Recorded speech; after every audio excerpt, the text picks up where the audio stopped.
del Señor sea siempre con su pueblo. Tengan la amabilidad de leer sus Biblias en la primera carta a los Tesalonicenses, capítulo 5. Rápidamente hablo de una historia real, verdadera. Allá por el año 1984, el predicador encontró a una persona, un varón, fuera del centro del pueblo, casi en un bosque, un hombre cuadripléjico, sus dos manos inactivas, sus dos pies igual. En su cama se le predicó el Evangelio y lo obedeció. Luego recibió su entrenamiento acerca de la administración de la iglesia. ¿Y sabe cuántos años ministró la iglesia del Señor? 40 años. Se le compró su silla de ruedas y todo su movimiento era a través de su silla de ruedas. Me estoy refiriendo a nuestro hermano Mauro Antonio, le decíamos cariñosamente Toñito Mena. Predicó 40 años en la iglesia de Cristo en San Benito, aquí en Managua.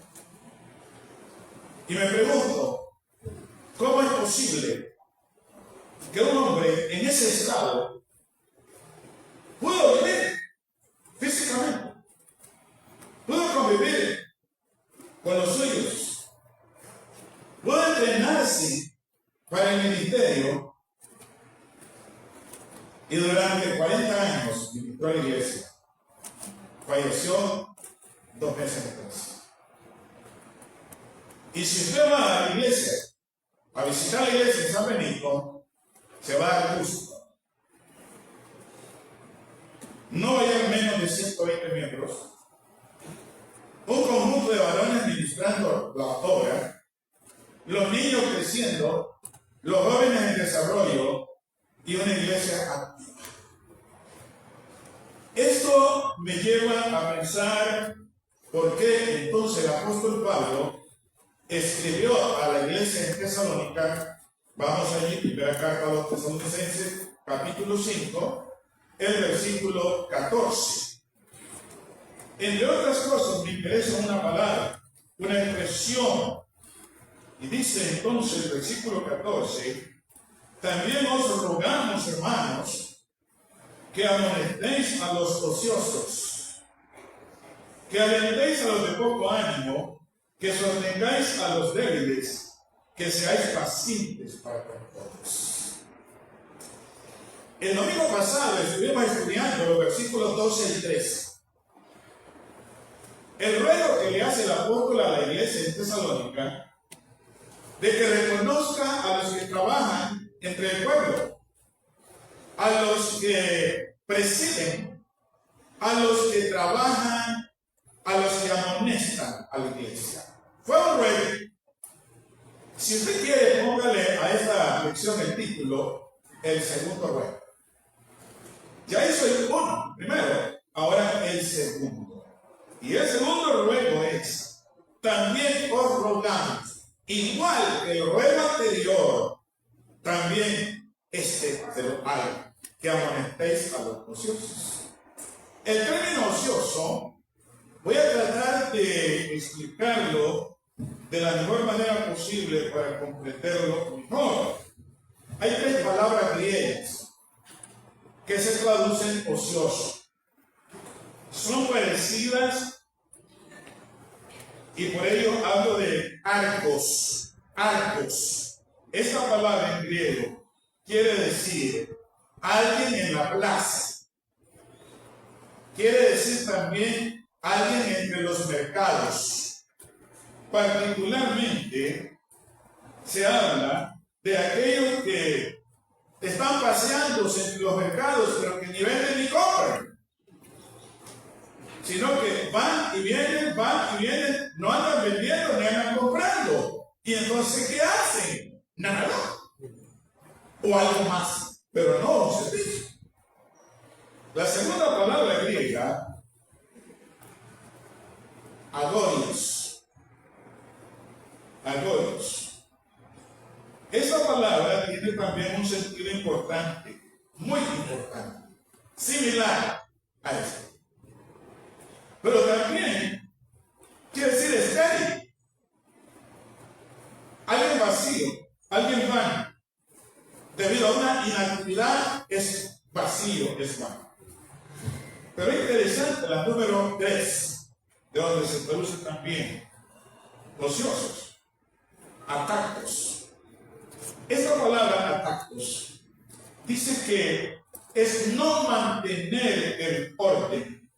Es un término militar. Se aplicaba cuando al soldado se le ubicaba un lugar donde debería de permanecer como guardia.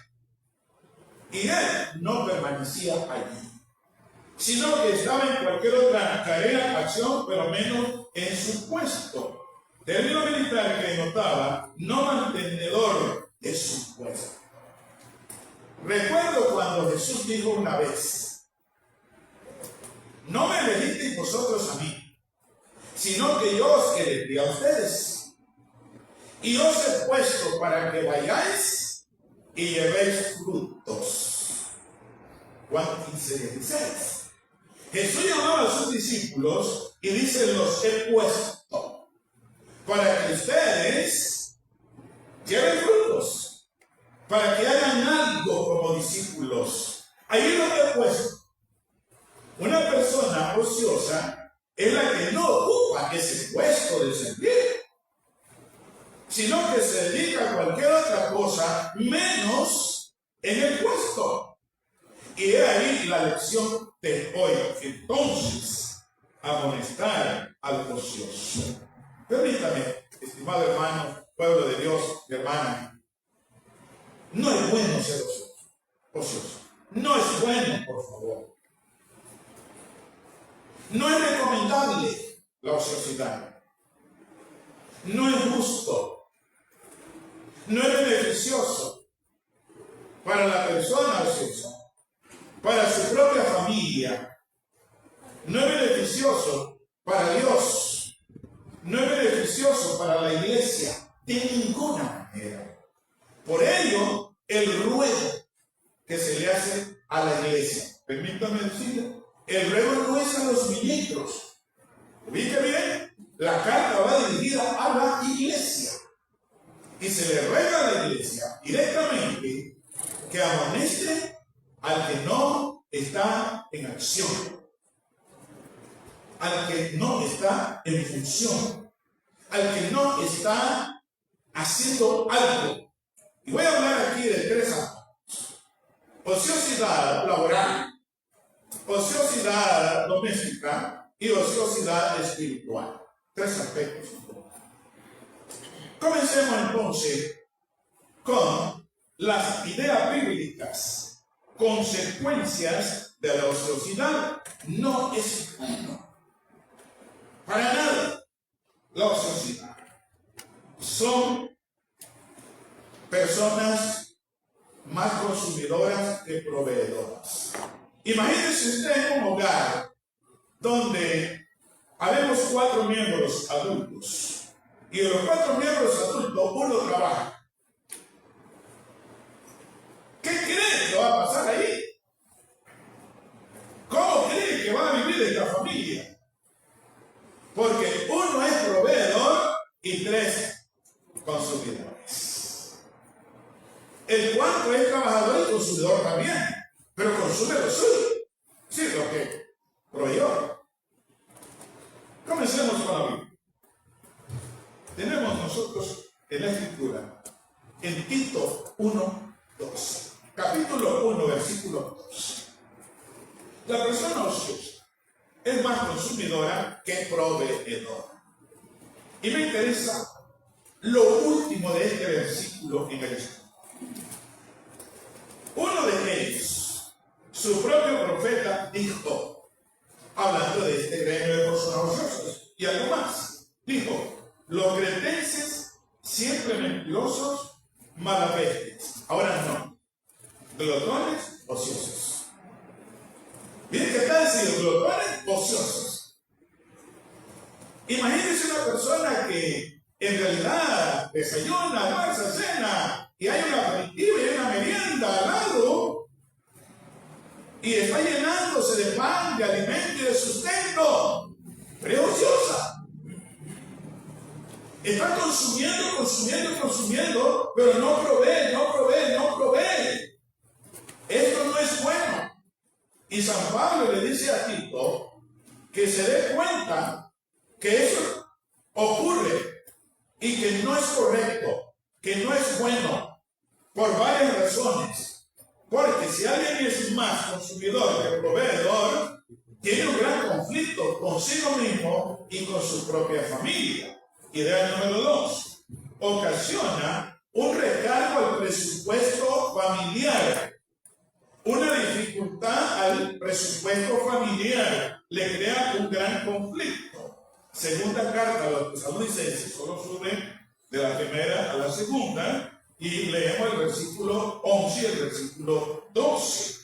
Segunda carta, capítulo 3, versículos 11 y 12. Porque oímos que algunos de entre vosotros andan desordenadamente, no trabajando en nada, sino entremetiéndose en lo ajeno. A los tales mandamos y exhortamos por nuestro Señor Jesucristo que, ¿qué cosa? Que trabajando sosegadamente coman su propio pan. Se estaban consumiendo el pan ajeno. Y cuando alguien se toma el pan ajeno y no lo provee, entonces hay un problema en el presupuesto. Alguien dice, vamos a comprar alimentos para la quincena. Pero como hay consumidores y no proveedores en casa, entonces, cuando pasan los primeros 10 días, no hay pan. Y hay un problema en el presupuesto de esa familia, de ese hogar. No puede vivir así. Y luego vienen los préstamos para ajustar la quincena y algo más. Y luego ya no puedo pagar el préstamo. Y me voy con la tarjeta bancaria y la toco. Y así voy, y así voy. Y entonces la ociosidad nos lleva a un problema serio. Se le llama pobreza. La ociosidad fomenta la pobreza. Esta es la idea número 3, Proverbio 28:19. Proverbio 28:19. Dice la palabra, el sabio Salomón, ¿cómo contrasta entre la persona diligente, activa, con la persona ociosa? 28:19 de Proverbios. El que labra su tierra se saciará de pan, mas el que sigue a los ociosos se llenará de pobreza. Así se cree. No es bueno la ociosidad. No acarrea ningún bien para la casa, para el hogar, para la vida, para vivir. No es posible. Alguien dice, Nicaragua es un país pobre. Otro dice, pero el nicaragüense es trabajador. ¿Y entonces qué pasa? ¿Qué está ocurriendo? Pueden haber otras circunstancias. Pero en este punto, permítame decirle, la persona que no provee, puede ser papá, mamá, puede ser un hijo, la hija, puede ser el nuevo matrimonio que vive en casa. Si no hay producción ahí, entonces esta casa y este miembro va a ahondar en pobreza y más pobreza y más pobreza. ¿Por qué? Porque la mano diligente es la que prospera, es la que beneficia el trabajo. Idea número 4. Además de todo esto, la ociosidad facilita el trabajo, voy a decirle así, impropio, alguien lo sucio. La ociosidad llama, invita a involucrarse en algún trabajo impropio. En el libro de los Jueces, en el Antiguo Testamento, capítulo 9, versículo 4, y en el libro de los Hechos, Efesios capítulo 17 tienen el mismo contenido. Es presa fácil del trabajo sucio. La ociosidad no es bueno de ningún punto de vista, para nada. Dice Jueces capítulo 9, versículo 4. Es una historia bien difícil, triste, por cierto. Pero dice el versículo 4. Y le dieron 70 ciclos de plata del templo de Baal-Berith, con los cuales Abimelech alquiló hombres ociosos y vagabundos que les sirvieron. Tomó dinero, les pagó a los hombres ociosos y lo llevó consigo. ¿Y sabe qué hizo? Mataron a 60 personas. Siga leyendo usted la historia. Le quitaron la vida. Una persona ociosa, por tal razón no trabaja, o no tiene dinero más bien. Y luego cualquier trabajito impropio, oscuro, lo toma. Lo toma a cambio de dinero. No es justo, no es correcto vivir así. Por tanto, es como un taller, una fábrica de mal, la ociosidad. Se fomenta lo incorrecto, lo indebido. Observe conmigo ahora, primera carta de Timoteo, capítulo 5, versículo 13. La ociosidad doméstica. ¿Cómo perjudica al miembro de la iglesia? ¿Cómo perjudica su propia vida? Y la vida espiritual, la vida cristiana, se afecta. Está hablando, escribiendo el apóstol Pablo a Timoteo acerca de las viudas. El versículo 11, 12, pues dice, mire, si vas a tomar una viuda para darle su manutención diaria, está bien, pero no tome viudas menores de 60 años, porque pueden casarse. Pero si lo haces, vea lo que va a ocurrir. Y dice el 13. Y también aprenden a ser ociosas. Las viudas jóvenes, del versículo 11. Andando de casa en casa, y no solamente ociosas, sino también chismosas y entrometidas, hablando lo que no venía. Es decir, una persona que no tiene ocupada su mente, sus manos, su ser, su cuerpo, que no hay acción en algo bueno, entonces su mente camina y se mueve pensando diferentes cosas, y las que no son buenas. Y como tengo tiempo para ir a la vecina, y voy donde la otra, y aunque la casa no esté todavía aseada, y voy donde la otra y le digo, y ya sabes lo último. Y dice, ¿qué? Y comienza a hablar del último. ¿Verdad o mentira? Pero le transmite. ¿Y por qué lo hace? Porque no tiene algo que hacer. Está hablando de aquí de la viuda, pero puede ser cualquier miembro de la iglesia, cualquier persona. ¿Cómo afecta la vida espiritual, la vida cristiana, la relación con Dios? No es bueno. En el nombre del Señor, hermano y hermana, no es bueno esto. Afecta la vida cristiana porque carece y carecerá de buenos frutos para el día del juicio. Segunda carta de Pedro, apóstol Pedro, capítulo 1, versículo 8. Carecerá de frutos cuando no se le sirva al Señor en la iglesia. Va a presentarse ante el Señor Jesús vacío o vacía. ¿Por qué? Porque no hubo entonces una tarea, una actividad. Segunda carta del apóstol Pedro, capítulo 1, versículo 8. Porque si estas cosas, 7 virtudes que acaba de hablar desde el 5, porque si estas cosas ¿qué cosa?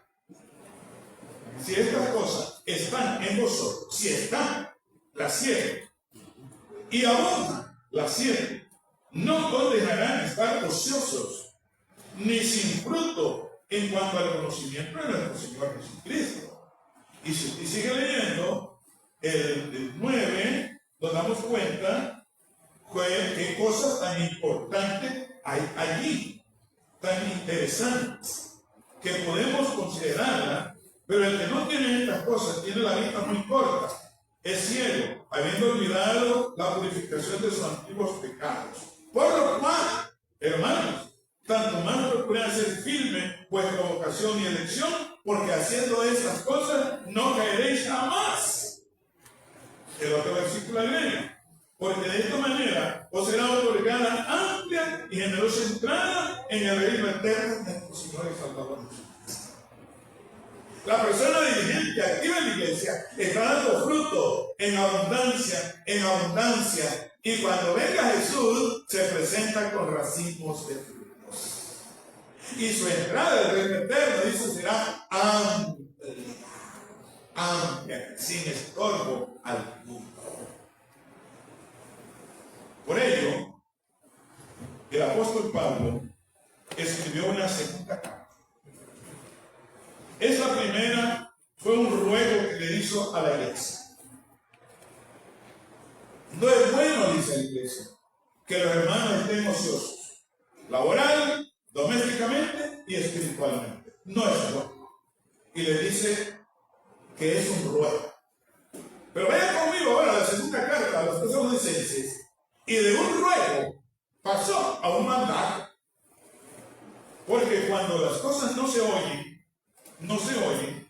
entonces van más allá. La segunda carta, capítulo 3, versículos desde el 6 en adelante. Qué preciosa función. La iglesia ha de ayudar a corregir al ocioso. La iglesia hemos de ayudar a corregir al ocioso. Porque la ociosidad laboral, doméstica, espiritual es pecado. Es pecado, no es bueno. Para nada. Segunda carta a los Tesalonicenses, capítulo 3, versículo 6 en adelante. Dicen con claridad. Pero os ordenamos, ya no es un orden, es una orden, porque hay conflicto en la iglesia, hay algo raro en la iglesia, la sociedad. Pero ordenamos, hermanos, en el nombre de nuestro Señor Jesucristo, por la autoridad de Jesucristo, que os apartéis de todo hermano que ande desordenadamente y no según la enseñanza que recibisteis de nosotros. Está fuera de la enseñanza, este miembro, porque vosotros mismos sabéis de qué manera debéis imitarnos, pues nosotros no anduvimos desordenadamente entre vosotros, ni comimos de balde el pan de nadie, sino que trabajamos con fatiga, trabajamos con afán y fatiga día y noche, para no ser gravosos a ninguno de vosotros, no porque no tuviésemos derecho, sino por daros nosotros mismos un ejemplo para que nos imitéis. Porque también cuando estábamos con vosotros os ordenábamos esto: si alguno no quiere trabajar, tampoco come. Enseñanza clarísima, franca, santa, justa, para el progreso personal, familiar, congregacional. Porque oímos que algunos de entre vosotros andan desordenadamente, no trabajando en nada, sino entremetiéndose en lo ajeno. A los tales mandamos y exhortamos por nuestro Señor Jesucristo. Ahora pasa de pedirle a la iglesia que les amoneste a amonestar él y sus compañeros, a tales miembros que trabajando sosegadamente coman su propio pan. Y vosotros, hermanos, no os canséis de hacer bien. Agrega y termina: si alguno no obedece a lo que decimos por medio de esta carta, a este señaladlo y no juntéis con él para que se avergüence, mas no le tengáis por enemigo, sino amonestadle como a hermano. Confirma la segunda carta, la esencia de la primera. La pregunta aquí que habemos de hacernos cada uno de nosotros: ¿soy una persona fructífera en mi casa? ¿Soy proveedor en mi casa? ¿Estoy llevando un bien a mi hogar? ¿Soy útil para mi familia? Habremos de preguntarnos, ¿soy útil para Dios como cristiano? ¿Como cristiano? ¿Soy útil para Jesucristo? ¿Soy útil para el crecimiento de la iglesia? Buenas preguntas. Y la mejor todavía, ¿estoy preparado para el encuentro con mi Señor Jesucristo? ¿Recuerda aquel canto? ¿Cómo me presentaré? ¿No? Pues manos llenas. La actividad. Y adelante. Por tanto, iglesia del Señor, el ruego es para la iglesia que usted y yo ayudemos al proceso. Y si no hay corrección, ahora el mandato para la iglesia es, entonces, ese miembro puede que esté haciendo algo de lo cual Jesús habló en su parábola. Llega el Señor a buscar fruto, dice a la planta, ¿de y no hay. ¿Cuántas veces llegó? Una otra vez. Y dijo, a la verdad, es inútil. Está ocupando la fértil tierra sin ningún producto. Y dice, la cortaré. Y dice alguien ahí, no, Señor, démosle una pequeña oportunidad para que tal vez la fruta de aquí. Okay. Vuelve a llegar y no hay nada. Esa es la idea. Por tanto, dos conceptos. Dos lindos y sabios consejos. Uno viene de un hombre sabio, Salomón, Proverbios, capítulo 6, versículo 6 al 8. Y es práctico el consejo. Se dice que hay que imitar a aquellos seres que trabajan, que son diligentes, que son activos. Y habla de las hormigas. Las hormigas. Proverbios 6 al 8. Vea la hormiga, perezoso. Mira sus caminos. Y se sabe, la cual no teniendo capitán, ni gobernador, ni señor, prepara en el verano su comida y recoge en tiempo de la siega su mantenimiento. Quiere decir que siembra y cosecha, busca el momento oportuno para llevar tantas hojitas, tantos pelitos al seno de su madriguera, y esta produce el hongo, un hongo comestible, y allí se alimenta. Y pasa un año, y usted va a ver que hacen unas torres de tierra que sacan de sus madrigueras. Apenas ha sido más. Con nivel todo. Y el consejo es, y el segundo consejo es el del mismo San Pablo le da a los tesalonicenses: imitar a los ministros que fielmente sirven a Dios. Capítulo 3, versos 7 y 8, que ya lo leí y lo leo de nuevo a la ley. Porque vosotros mismos sabéis de qué manera debéis imitarnos. Excelente. Mira, hermano, tantas hermanitas afanadas en diferentes tareas: la limpieza y la visita dominical a los enfermos, la visita semanal a los enfermos, los paquetes a los enfermos, ya no sea evangelización, etcétera, etcétera. Mira, fíjate los equipos y los matrimonios que hacen esta labor. Fíjate lo que traen los cantos en cada culto. No hay culto donde no se cante. No hay culto donde no se ore. No hay culto donde no se predique la palabra, hermano. Fíjate. Es eso. E invítalos. Dice, porque vosotros mismos sabéis de qué manera debéis imitarnos. Pues nosotros no anduvimos desordenadamente entre vosotros, ni comimos debajo del pan de nadie. Dos lindos consejos. La pregunta, la mañana de hoy: ¿Cuál de los dos consejos vamos a tomar? ¿El primero o el segundo? ¿Quiénes vamos a tomar los dos consejos? Amén, hermano. Amén. Esa es la razón. Imitemos. Y así la ociosidad se va a perder, va a desaparecer, va a dejar de existir.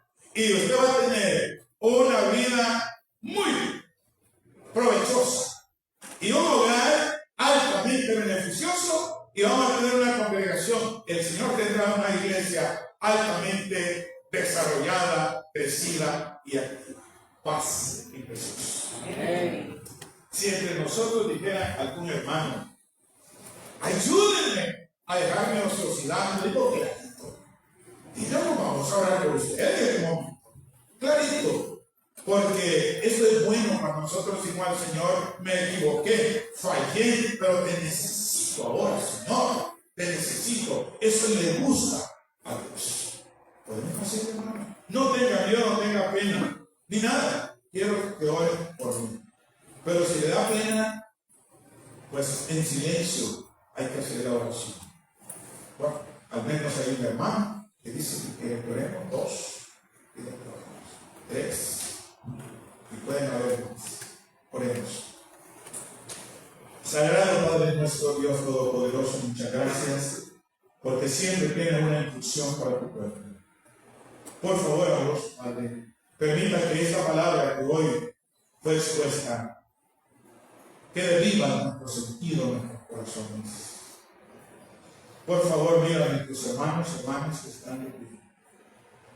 Ellos no son los peores hermanos, no son. Humildemente han llegado delante de ti esta hora, buscando tu ayuda, tu socorro. Están entre los buenos hermanos, que son humildes y sencillos, creen a tu palabra, te creen a ti y te buscan en oración. Perdona, Señor, nuestra flaqueza, pero revísteles de tu sabiduría celestial, de tu poder, de tu fuerza. Facilítale los medios para ser proveedores de sus hogares y altamente fructíferos en la iglesia, en el reino. Señor, por favor, bendice a tu iglesia esta mañana y ayúdanos a tomar esta lección muy positivamente para tu gloria y para el bien de nosotros. Oramos en el poderoso y eterno nombre de nuestro Rey y Salvador Jesucristo. Amén. Amén. Tomen asiento.